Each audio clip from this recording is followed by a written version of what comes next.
Paskutinis šio vakaro komikas aš. Gerai, dar kartelį paskutinį kartą. Labas vakaras Kaunas, labas vakaras Hogas. Gerai, jo. Praūžė protestas, ne? Praūžė protestas, aš irgi nepalaikau Nemuno dešros, tai antivalstybinė partija ir visa kita. Ir mane kaip kultūros žmogų, aš visai nenorėčiau, kad mane Eurovizijoje atstovautų grupė Žemaitaitukai. Ir aš labai nusivyliau prezidentų Nausėdą, kai jis neparodė jokio stuburo, iš tikrųjų visą laiką jisai auka, visą laiką kaltas kažkas kitas, ne? Bet aš pagalvoju, ant kiek yra sunku būti Lietuvos prezidentu Nausėda ir niekada nesėdėti. Ta prasme, įsivaizduokit, vyksta kultūros komitete posėdis, žinai, sėdi visi ir Ruginienė pasisuka į, atsai gal prezidentas tegu atsisėda? Ir jisai, no, I am Nausėda. Jis niekad nesėdė, ne? Man patinka ir jo patarėjas Frederikas Jansonas. Aš norėčiau visai pacituoti jo kalbą, kurią jis sakė prieš kelias dienas, kuris iš prezidento organizuojamo renginio atsiėmė prezidento prizą prezidentui. Ir buvo daug įtarimų, kad jis pasirodė neblaivus ant scenos, tai jo balsas labai žemas yra, tai pabandysiu pacituoti. Man labai patiko šitą citatą iš tikrųjų. Brangus Lietuvos žmonės.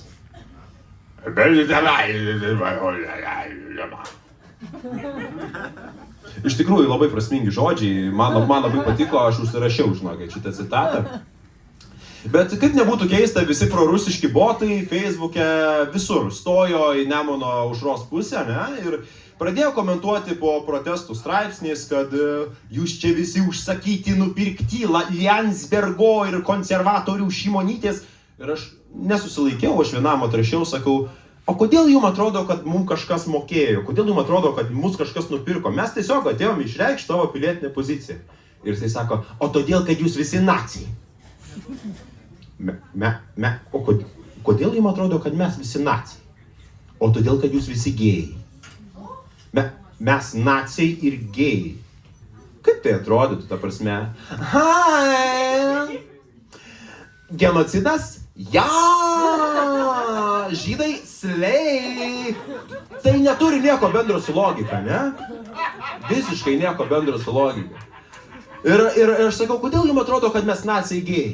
O todėl, kad jūs finansuoja žydai. Nu, sakau, gerai, žiūrėk, nu čia jau nusišneki, aš nebematau priežasčių su tavim daugiau kalbėtis. Jis sako, aš irgi nematau musulmonų teroristetų. Jo. Bet daug kas sako iš tikrųjų, oi, nebe tie laikai. Jeigu bus karas, kas čia tą Lietuvą gins? Taigi čia kas antras gėjus. Aš sakau, taigi gerai. Čia yra gerai. Ta prasme, kodėl gerai? Taigi rusai homofobai. Įsivaizduokit jų veidus, kaip pirma šturmo brigada, jų pozicijas, va taip aš šturmuos. Kelnes prišiks. Apeis iš užnugario smūgį, iš užnugario suduos, ne? Ir šita mūsų brigada niekada gyvenime nesitrauks. Niekada, nei žingsnio atgal, nes tik į priekimo virškos. O va taip, stačiais papyčiais. Pirmin. Niekada, jokių atgal, ne? Jo. Mes esam normali, demokratiška valstybė, ir vakarų valstybė, ir aš tikiuosi, mes visada tokie liksim, ar ne? Bet būna kitą kartą susipyksti su savo antra pusė, ne? Ir nori ją kažkaip nubausti. Nu, būna, ne? Jau kažkas sako, jo, bet tu negali smurtauti, ne? Nu, negalima smurtauti. Čia tiesiog ne mūsų dalykas, ne? Mes negalim muštis, keiktis, rėkti irgi nesinori. Bet mes kaip ES valstybė galim taikyti sankcijas. Tai ką aš mėgstu daryti? Mes, pavyzdžiui, dujinės sankcijas Rusijai taikom. Aš irgi taikau, tik aš vietoje atimdamas duodu. Susipykom kažkada susižadėtinę, paperdžiau mašiną ir užrakinau. Su agresorium per sankcijas. Sankcijos veikia, tikrai sankcijos veikia, aš galiu šitą pasakyti. Bet blemba, žinokit, aš nemoku iš tikrųjų būti romantiškas visiškai. Aš bandau, bet man neišeina. Kažkada grįžau namo. Šviesos išjungtos, žvakės visur. Ir net taip gražiai apsirengus, laukia mane, žinai. Ir aš einu, sakau, kas čia tiek tų žvakių čia pridėjo visur? Kas čia tiek? Ir tokia, nežinau. Aš sakau, supratau. Elektriką iškviečiau 2 valandas, saugiklius tikrinom, kodėl elektra nedega, nesuprantu, visiškai. Bet mes su sužadėtine abu esame aktoriai. Ir žinot, kaip būna tas posakis, aktoriam sunku išeiti iš vaidmens, ne? Tai mums irgi būna tas pats, tai aš esu turėjęs seksą su Pepe ilgakoinę, su Kakė Makė esu turėjęs, visai norėčiau su Dora, smalsutė Dora dar turėt, čia bucket listė yra, ir visai norėčiau su Paršelė Pepa, bet Mindaugas garsina tą filmuką, tai nebent su juo. Jo. Bet aš supratau, kad aš negalėčiau išduoti savo sužadėtinės. Aš negalėčiau niekada išduoti, nes aš esu, aišku, labai ją mylintis, bet aš tinginys esu. Ta prasme, svetimauti, išdavinėti yra tiesiog per daug darbo.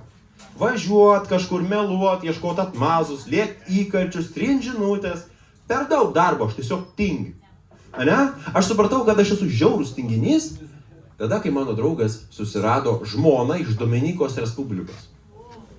Jis varė per pusę mūsų planetos pas paną, kurios gyvenime nebuvo matęs. Ir parsivežė žmoną. Tuo tarpu, man paauglystėj patiko mergina iš Ukmergės. Aš iš Panevėžio. Man buvo per toli. Aš įsakau, žinai, manęs santykiai nuotoliniu būdu nedomina. Per toli man buvo, jo. Bet aš norėčiau labai būti geras tėvas. Aš norėčiau vieną dieną turėti daug vaikų su savo sužadėtine, kuri tuo metu jau žmona, daug vaikų, ne? Bet aš esu dafiga žioplas ir problema yra ta, kad aš bijau, kad iš mokyklos aš galiu parvežti ne tą vaiką vieną dieną namo.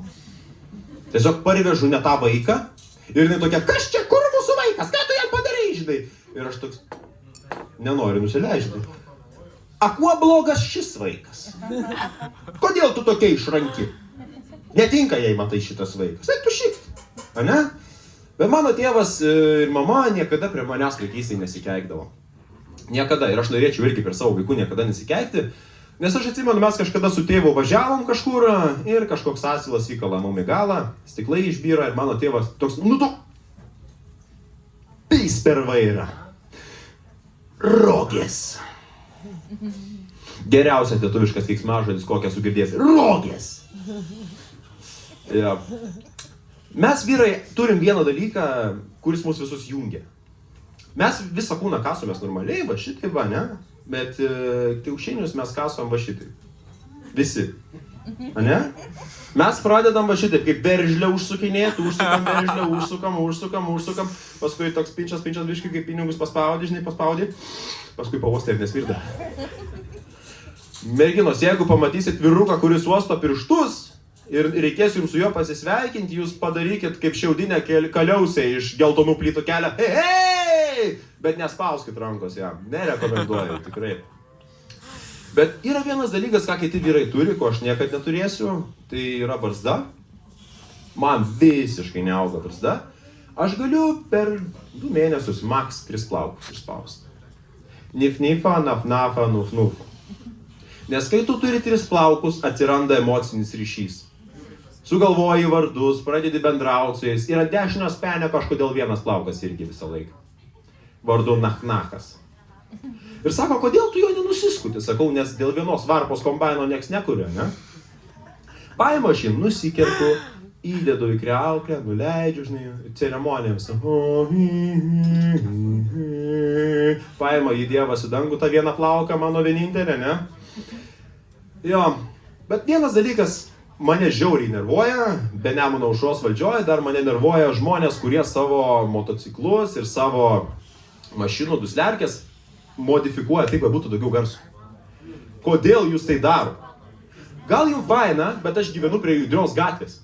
3 ryto badau miegot po langais. Neįmanoma, ne?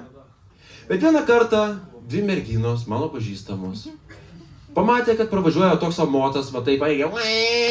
Ir sakės, o, kaip seksualu, aš biškai baigiau kelnes, kaip seksi, žinai.